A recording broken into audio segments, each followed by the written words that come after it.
Okay, good afternoon, or whenever you're watching this, but it's, as I've always said, it's afternoon for me. Okay, and yes, I decided I won't sit down, but I went with the camera, not the webcam. I just like the quality of this, and, well, I like sitting down talking, because I feel more relaxed and everything. But anyway, today's sermon was signed, sealed, and delivered. And well, we'll just get into it. Let's read from Matthew chapter 11, verse 28 through 30.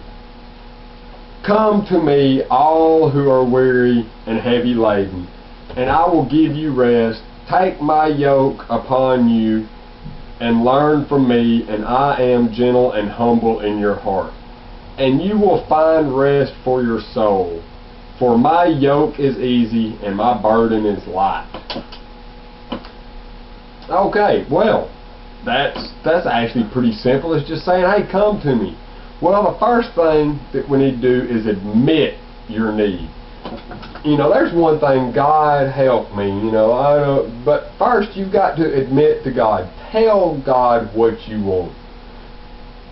And there's a good one here, 1 Peter 5:7. Casting all your anxiety upon him, because he careth for you. So, and we don't, a lot of people don't understand what to ask for. Hey, whatever's bothering you, tell God about it and tell him to ease this burden, whatever it is. If it's something as simple as, hey, it's bothering me that I'm late, I'm always running, always in a hurry. Well, just ask God to help you. I mean, if you put God first, everything else is going to fall into place. And that's hard to do, because we want to do things our way and then get God to fix what we've screwed up. That's not the way we're supposed to be. We do, and hey, there's a lot of fun to be had even as a Christian. I mean, just get out and enjoy God's creation. I mean, you don't have to have a bunch of stuff. Just do what God has told you to do. And ask God for guidance in everything you do. Hey, Lord, should I do this? Should I do that? I mean, yes, you and your family need to discuss what you do with everything, but God needs to be involved in everything. What bothers you, what's good, what's bad, everything. And then the next thing is you've got to receive the remedy. Which that means once God tells you what to do, listen to him. And so many times myself, I hear him, but I'm like, no, that's not God telling me to do that. That's not it. And it is. You know the difference between what you should do and what you shouldn't do. And we always choose what we want to do, not should or shouldn't do. We just go to the wants.